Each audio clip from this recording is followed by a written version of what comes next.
you know, the vegetation composition's all there. It has cholla, and it had yucca and stuff like that, but nothing was taller than my knees. So you're not going to find bendires in an area like that during the breeding season.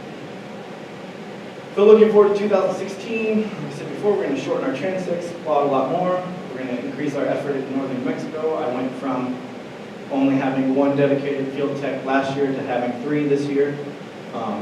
We're going to survey southeastern Arizona, thanks to the help of you guys. Increase our effort with more techs and volunteers, like I said, and hopefully find more pets. That's the biggest thing. These are just some literature. Any questions about any of that before I move into talking just about the protocols you guys are going to be working on? Yeah. Okay, wait, how we're doing questions? Just a second. How we're going to do questions, guys, is I have a microphone, a different microphone.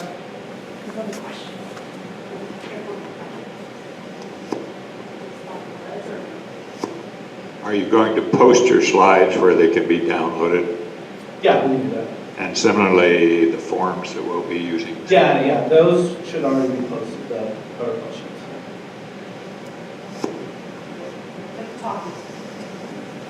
I was curious how you measured the decline when you're not really sure of the population. Yeah, so those numbers of decline are based only off of breeding bird surveys. So, you know, they've been doing those breeding bird surveys, which is just a driving route that they stop. I forget, I don't remember exactly what the frequency of their stops is, but they've been doing them for years and years and years. So the decline is based off of that. And I questioned it too, because I was like, where those roads are probably aren't the best Bendires habitat anyway. So how do we know that they're really declining as bad as they are? But the biologists at the U.S. Fish and Wildlife Service, you know, they had a good response to that. They said, you know, if all these routes used to have, you know, they used to get 6 or 7 Bendires on them, and now they're getting 1 or none.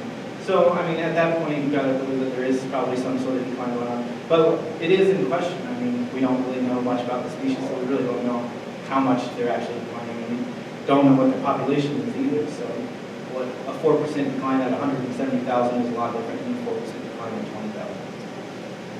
Thank you. All right, so yeah, just pass the microphone.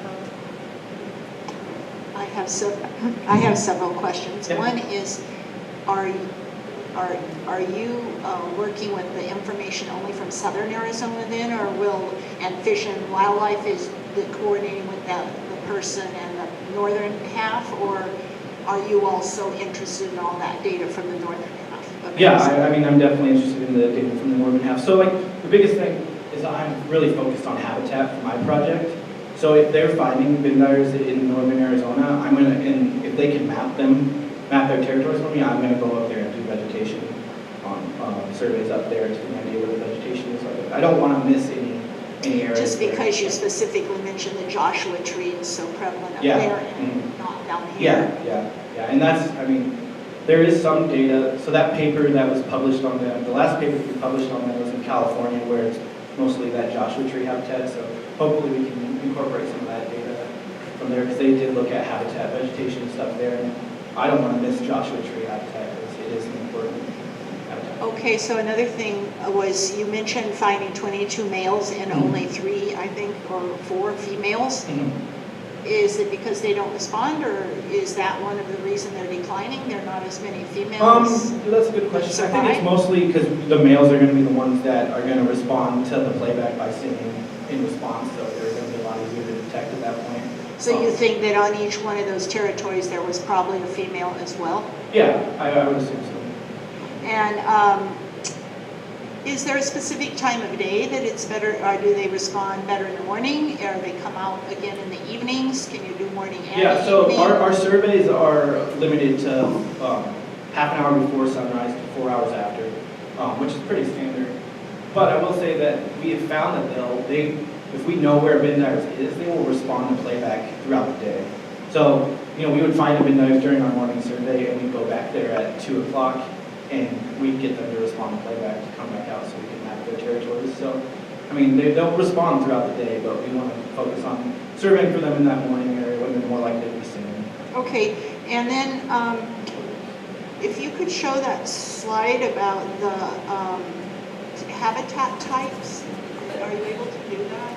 Yeah, that one. Oh, this one? Uh-huh. So I'm not quite sure I understand why there would be a denser shrubs and at the same time, oh, okay, I guess I looked at it wrong.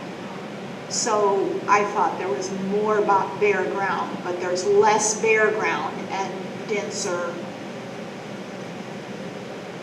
But bare ground yeah. there can also be, so there can be a shrub, and as long as there's bare ground under it, we would still count it as bare ground. So when we're doing our surveys, if we hit a shrub along our transect, but there's still dirt underneath it and not grass or something, that would still count as bare ground. Okay, so I'm just trying to get a picture in my mind of the habitat that we are going to see and say, ooh, that would be good. Yeah. Can you, so like almost a half of bare ground, close, Mm-hmm. and but soil rather than rocks. Yeah, so pretty much areas with Dirt, like just plain dirt, soft dirt type. Mm-hmm. And then visual obstruction means the things in the way. Yeah, so visual obstruction and density of shrubs kind of go hand in hand. You know, the more shrubs there are, the higher the visual obstruction is going to be. So it kind of makes sense that they're both high. So visual obstruction is pretty much when you look across the landscape, how much of it are you not going to be able to see because of the plants. So what does the 14%, that's 14% that you Mm-hmm. can't, that, So along our transect, that you can see. Yeah, if you were looking down our transect, 14% of it would be obstructed by plants. 14% of what you see would be obstructed. That doesn't sound like very much. No, it's not. So like their habitat, like the place we find them, they have tall shrubs, but they're not super dense. Like they're denser than the random ones because the random ones didn't have as many shrubs that tall. But so I've always described it like if you're walking out in the desert and you're just in an area where there's like nothing but knee-high mesquite or knee-high, whatever. Look for the areas where there's some taller stuff and go to those areas because that's where they want to be. They want to perch up on those tall things and sing and try and find mates, set up territories on those perches. Like, So we set it at 1.5 meters. A lot of it was taller than that. I have the average height, and it was like 2.3 meters. That's the average for the bed territory. it's like scrubby mesquite and scrubby creosote or what caliber, That's that too. Okay. Yeah. Let's Pretty much see. anything where there's so I mean they're also in areas where they're what was the term that the vegetation map called it was like urban ruderal shrubland. Some of our territories were nothing but salt cedar, so the vegetation type doesn't matter as much as the structure, so the height, and how much area between each shrub seemed to be more important than the exact type of shrub. Yeah. Okay, and my last one was just when you picked your random habitats that were you did not detect any, were those in the exact same habitat type then as the ones you found them? Yeah, they were yeah. like something nearby, not too far away? No, they were randomly just distributed across the whole state, but they were limited. So we found if we found 7 birds in desert grassland, we would randomly put 7 of those in desert grassland. Okay. Yeah. Yeah. So we found 4 in pin and juniper, we put 4 in random. Any other questions? And I'm sorry, maybe I missed that. What did you find were the big differences then? I mean, these were the big differences right Oh, here. okay. Yeah, So just the density of shrubs, the shrub height, the obstruction, and the percent. Oh, okay. Anyone else have any other questions? Okay, no? Okay, so I'm gonna, yeah. Yeah, I was just asking about the foliar cover. You talked about 40% on the shrub itself, or 40%? 40% along across the whole territory. Okay. Yeah. He was asking if the foliar cover was just on each shrub or in the area. So it's in the whole area. So we do the survey across 6 of the transects in that area, and that is what we project across the whole territory using that data. Any other questions? Okay, so I'm going to go into just focusing on training you guys on the protocol. So in this section, feel free to ask me questions at any time with some of it. Yeah, so feel free to ask questions at any time throughout any of this. So first I want to talk about how to ID Bendire's Thrashers. How many of you guys have seen a Bendire's Thrasher? That's awesome, great. So obviously with this, these are the 6 mimics that we'll commonly run into in Arizona, I assume. We don't have LeContes in New Mexico, but so you got the curvebill, Bendires, LeContes, Crystal, Sage, and the Mockingbird. So I want to just talk a little bit about how to tell the difference, because if you look at the Thrashers, there's a lot of similarities between them, and with the guys like the Bendires and the curvebill, it can be very difficult to tell them apart sometimes.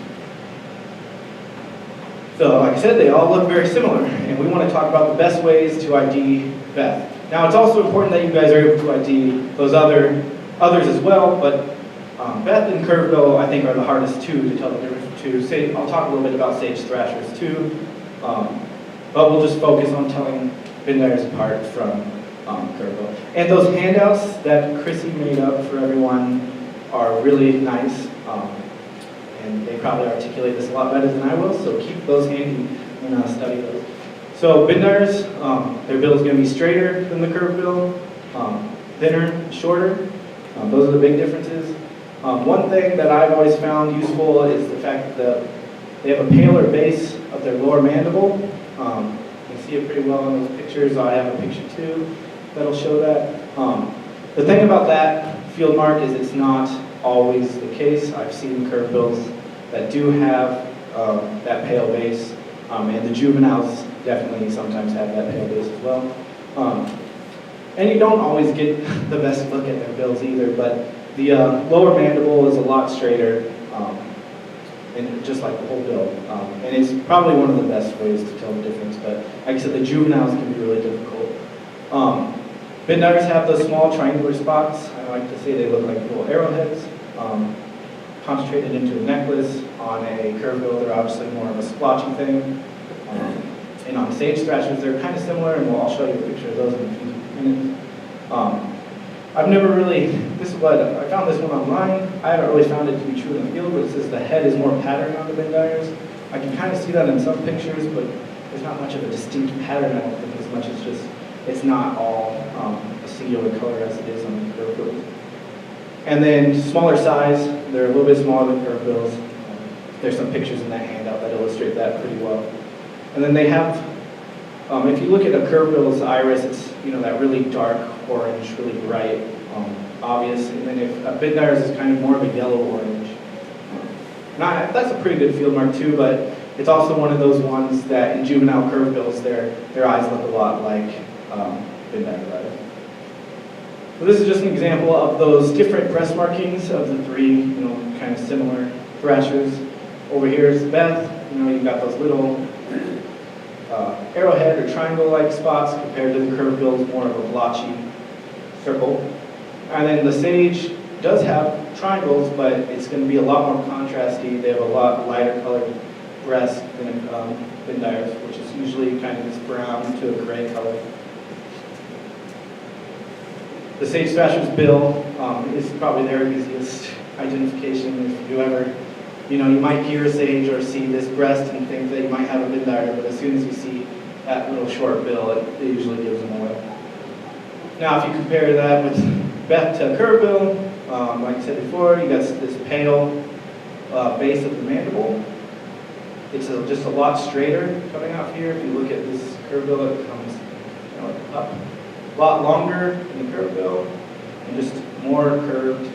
And then another thing you can see here is just this yellow iris compared to this darker orange. And I actually think it's almost more obvious in the field than it is on these guys.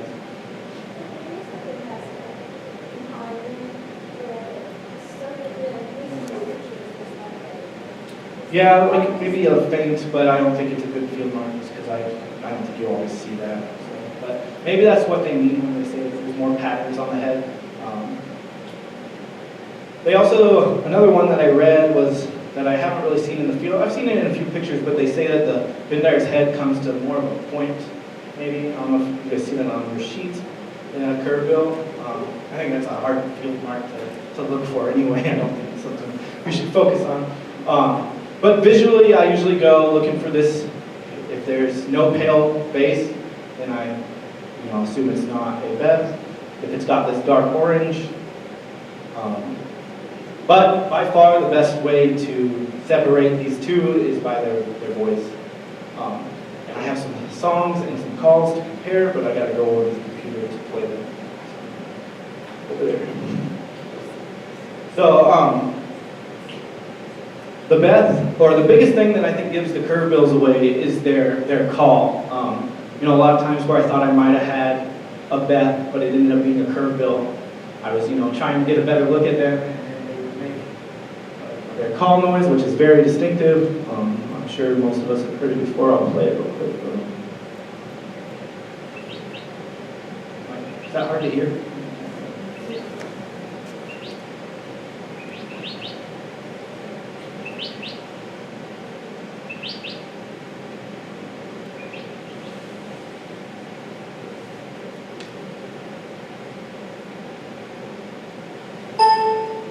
There we go. Might be really loud now.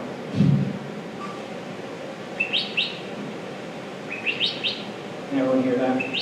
So there's another sheet that Chrissy made up that talks about their songs and describes their songs and calls better than I would be able to, but yeah.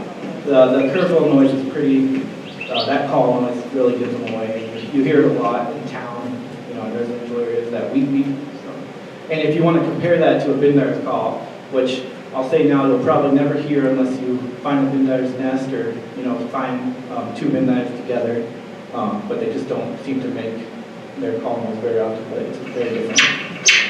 Like a chuck.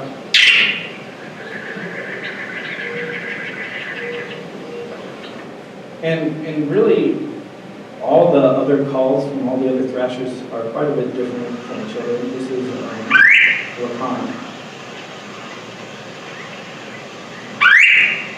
So quite a bit different. And then this is a crystal Thrasher.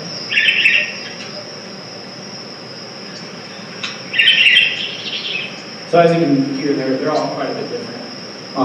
But what really gives the Bendires away, and the nice thing about using playback is that it usually gets them to come out and sing is their song. It's pretty obvious, at least once you hear it enough times. And by doing these transects and doing playback, you're going to hear it plenty of times to get familiar with it, which is nice, because you'll forever be better at identifying Thrashers after doing some playback.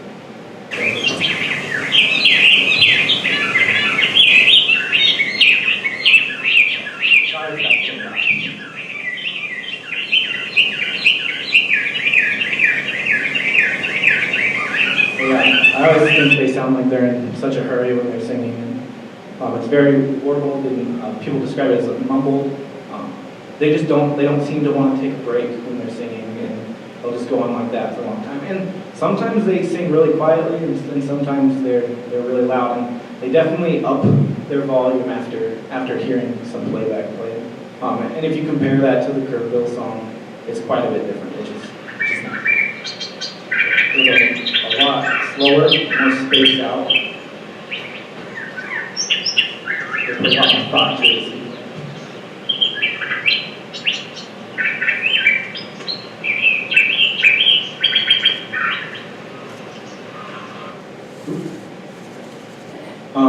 And then we'll compare that to the Lacan song.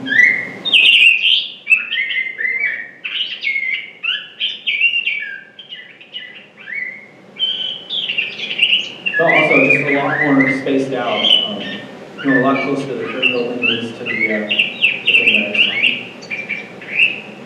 song. Yeah. And then Crystal Thrasher.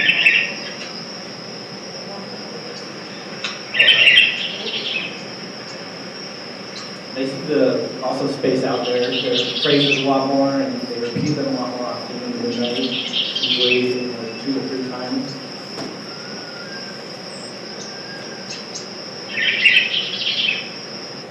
And, oh, that was their call, my bad, sorry, their song.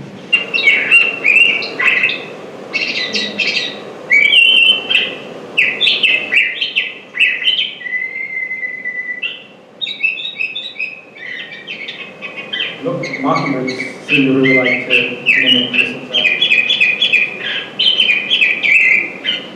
I didn't include mockingbirds here just because every recording you find of them is different. And, but I'm sure a lot of people are familiar with some of the noises they make. I have heard them do really good Bendire's Thrasher impressions, but they'll be doing a Bendire's and then they'll go into a noise that you'll never hear Bendire's make. So it usually gives them away, and they just repeated it a lot more.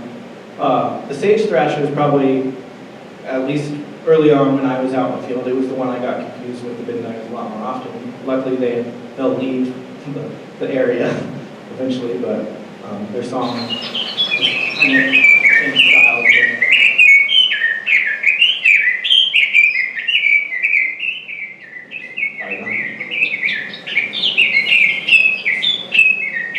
But similar in that it's like as fast and warbled as a Bendire, but it's not as mumbly.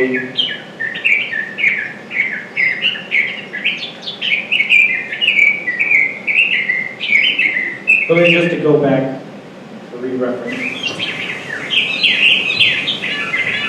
a lot faster than mumbling.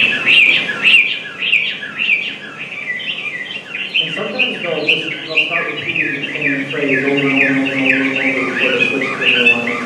It's inconsistent, but it becomes very, I don't know, just second nature to know that it's a Bendire when you hear it after doing enough playback. And the nice thing is you'll always have their song right in your pocket or your hand to reference. The biggest thing is the way they react to their playback is a lot different than how the other Thrashers react to it. So when you play a Bendire song, they're gonna usually hop up to the tallest branch. They're gonna sing right back at you, or they're gonna come closer. They're gonna zoom right in. So I would think I see one a little further away. We'll play the song, and it would just fly right over my head and land right behind me and just start singing right at me. So a lot more of an obvious reaction. Kind of the other Thrashers, they'd poke their head out and look around. They wouldn't always, sing right back at you like a Bendires will. They're more just curious, seeing, oh, there's another Thrasher here. Like, what's that? It almost sounds like one of us. Yeah. So I'm just going to go into each of the protocols now for the point count, playback, and then for the territory mapping. So by far the hardest part of this point count / playback survey is getting to the transect. That's the hardest part. Once you get to the transect, it's fun, it's easy. The hardest part is getting there.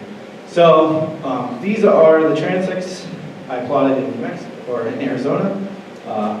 So because the population centers where most of our volunteers are coming from Phoenix or Tucson, we limited it to 200 miles, I believe, from Phoenix and Tucson. So we're not really hitting these areas up here, but hopefully we can get some people to find some Bendires up there where there is some research going. So like I said, the hardest part is actually getting to these transects. So if you pick a transect somewhere down here or something, the biggest thing you want to do is scout that transect. So the way I see it, for us at least, when I'm in the field, each transect is kind of a 2-day commitment.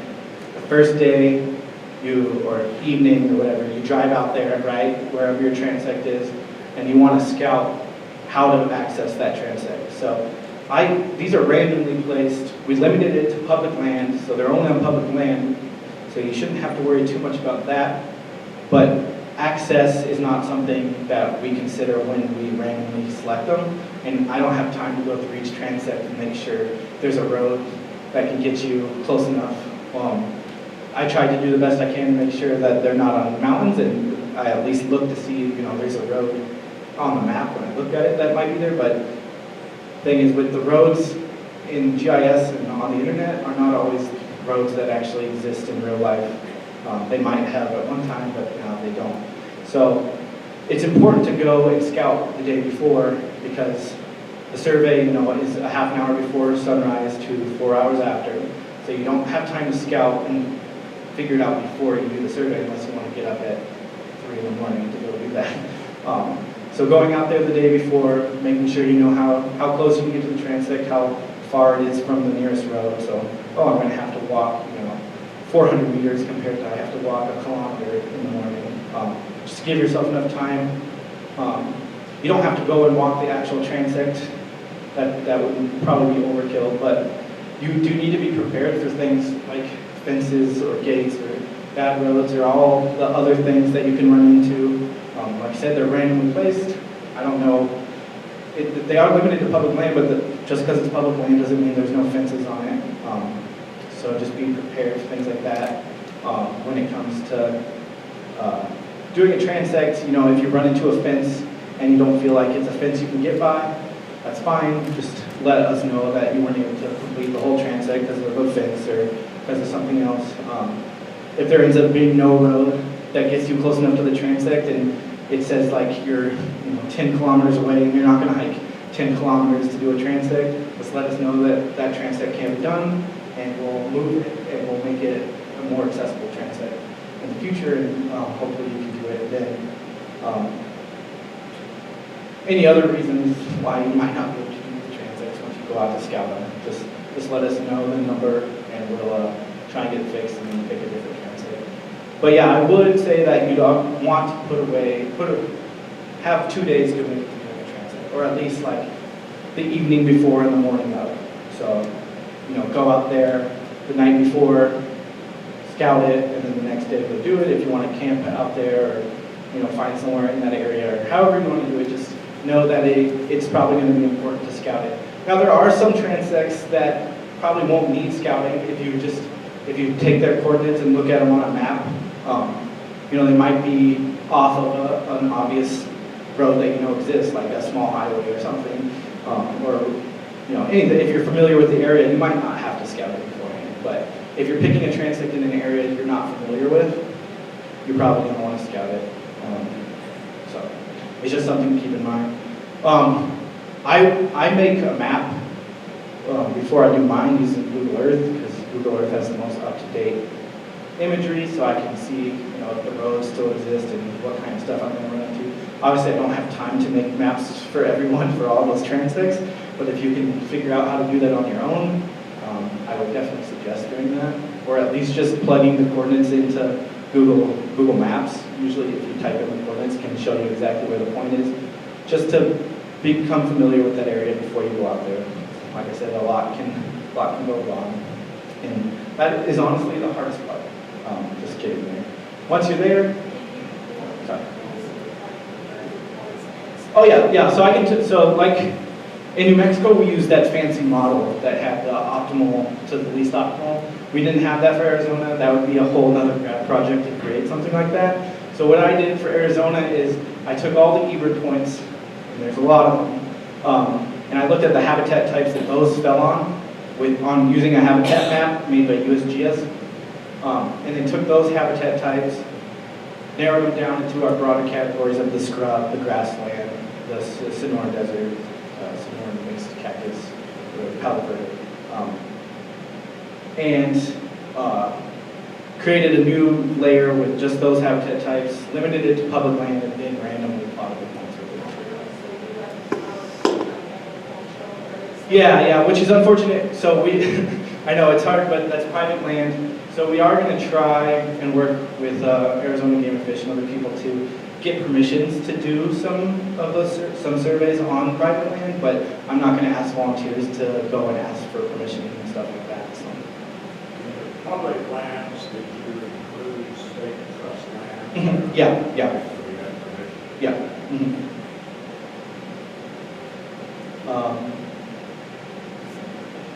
So this is just, it's kind of hard to see, but there's some transects on here, one here, these just little green dots.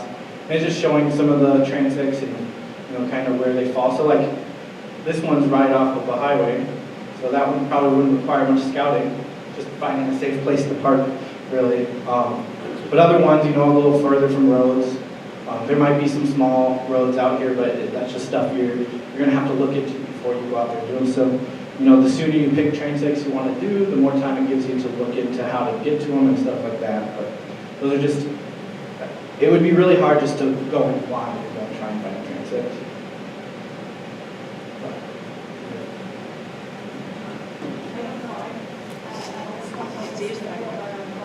Sounded appealing. Is it on? Okay.